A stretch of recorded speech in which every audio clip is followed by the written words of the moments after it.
اور شوہر والی عورتیں بھی تم پر حرام ہیں مگر وہ جو قید ہو کر باندیوں کے طور پر تمہارے قبضے میں آ جائیں۔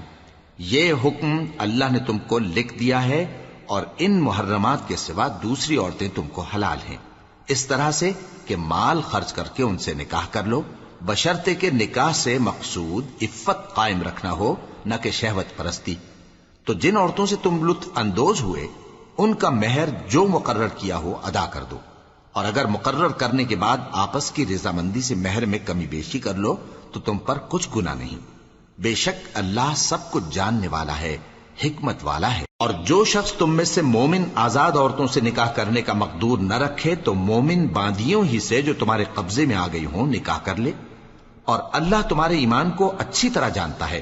تم آپس میں ایک دوسرے کے ہم جنس ہو، پھر ان لونڈیوں کے ساتھ ان کے مالکوں سے اجازت حاصل کر کے نکاح کر لو، اور دستور کے مطابق ان کا مہر بھی ادا کر دو، بشرطے کہ وہ پاک دامن ہوں، نہ ایسی کہ کھلم کھلا بدکاری کریں اور نہ درپردہ دوستی کرنا چاہیں۔ پھر اگر وہ نکاح میں آ کر بدکاری کا ارتکاب کر بیٹھیں تو جو سزا آزاد عورتوں کے لیے ہے اس کی آدھی ان کو دی جائے۔ یہ باندھی کے ساتھ نکاح کرنے کی اجازت اس شخص کو ہے جسے گناہ کر بیٹھنے کا اندیشہ ہو، اور یہ بات کہ صبر کرو تمہارے لیے بہتر ہے،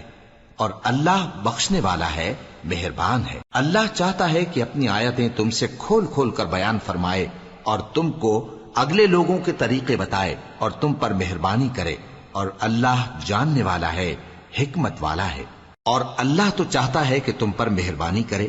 اور جو لوگ اپنی خواہشوں کے پیچھے چلتے ہیں وہ چاہتے ہیں کہ تم سیدھے رستے سے بھٹک کر دور جا پڑو۔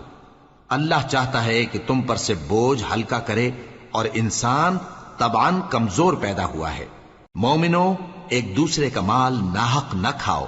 ہاں اگر آپس کی رضامندی سے تجارت کا لین دین ہو اور اس سے مالی فائدہ حاصل ہو جائے تو وہ جائز ہے، اور اپنے آپ کو ہلاک نہ کرو،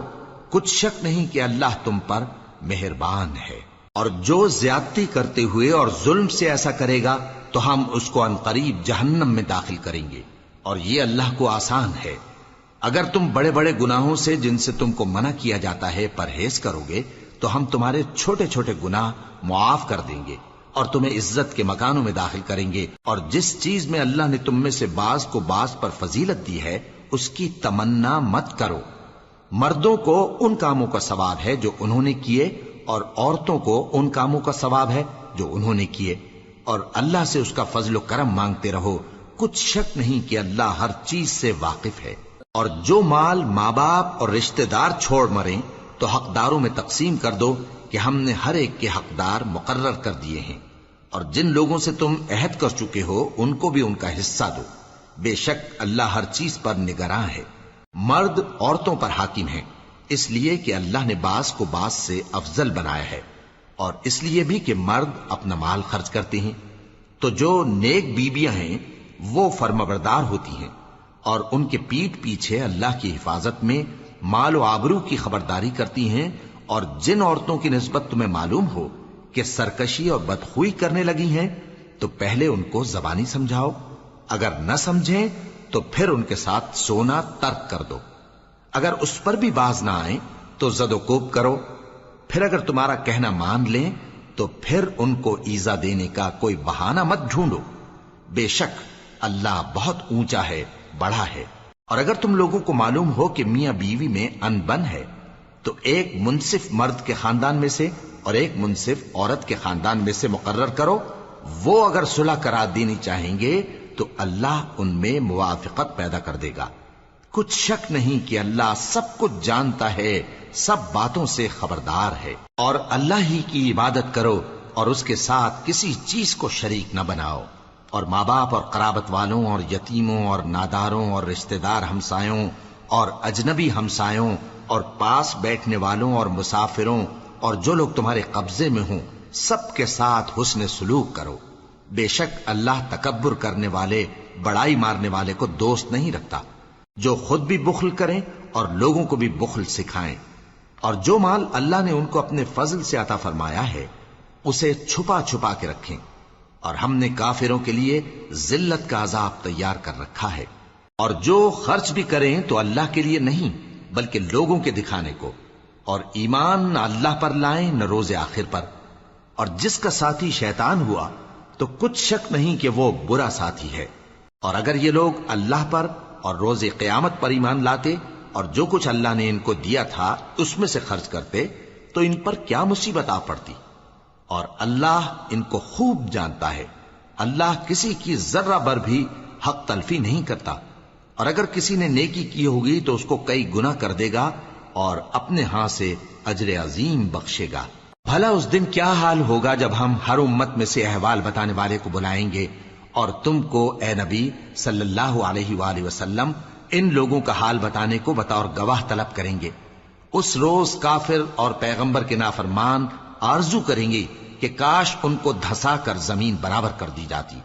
اور وہ اللہ سے کوئی بات چھپا نہیں سکیں گے۔ مومنو، جب تم نشے کی حالت میں ہو تو جب تک ان الفاظ کو جو منہ سے کہو سمجھنے نہ لگو نماز کے پاس نہ جاؤ، اور جنابت کی حالت میں بھی نماز کے پاس نہ جاؤ یہاں تک کہ غسل کر لو۔ ہاں،